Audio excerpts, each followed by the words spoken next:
Benazir income support programme एक गैर मशरूत cash transfer scheme है जंहिंजो मक़सदु गुर्बत जो ख़ात्मो करणु आहे। बेनज़ीर कफ़ालत प्रोग्राम जे सहूलत हासिल करण लाइ अवां पंहिंजे वेझे मर्कज़ ते वञी रजिस्ट्रेशन ऐं एलियत जी तस्दीक करण खां पोइ ₹10,500 वठी सघो था।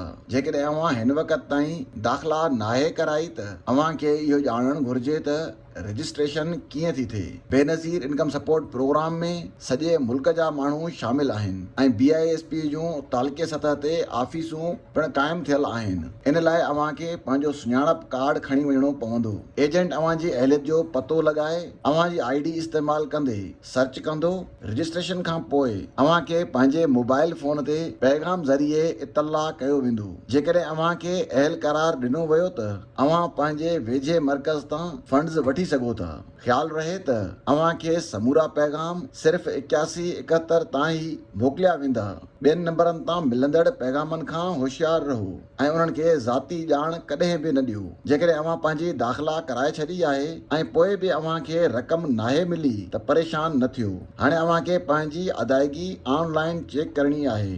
अवां खे पंहिंजो सुञाणप कार्ड नंबर 8171 ते मोकिलणु घुर्जे। उन जे जवाब में अवां खे अवां जी अहलियत बाबति तफ़सील ॾिना वेंदा।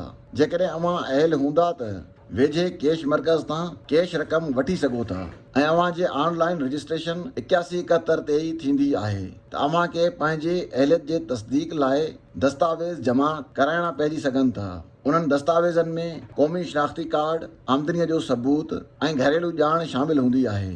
पंहिंजे रजिस्ट्रेशन ऐं दस्तावेज़ जमा कराइण खां पोइ अवां जो जाइज़ो वरितो वेंदो आहे। इहो मरहलो यकीनी बणाए थो त अवां जी ॼाण दुरुस्त आहे ऐं अवां प्रोग्राम जे घुर्जनि ते पूरा लहो था। जाइज़ो वठण जे अमल खां पोइ अवां जी अहलियत जी तस्दीक थी वेंदी आहे ऐं अवां खे मिलंदड़ इमदाद जा तफ़सील अवां खे पैगाम ज़रिए मोकिलिया वेंदा आहिनि। इहा रक़म अवां बैंक ट्रांसफ़र या ॿियनि अदायगी मर्कज़नि तां वठी सघो था।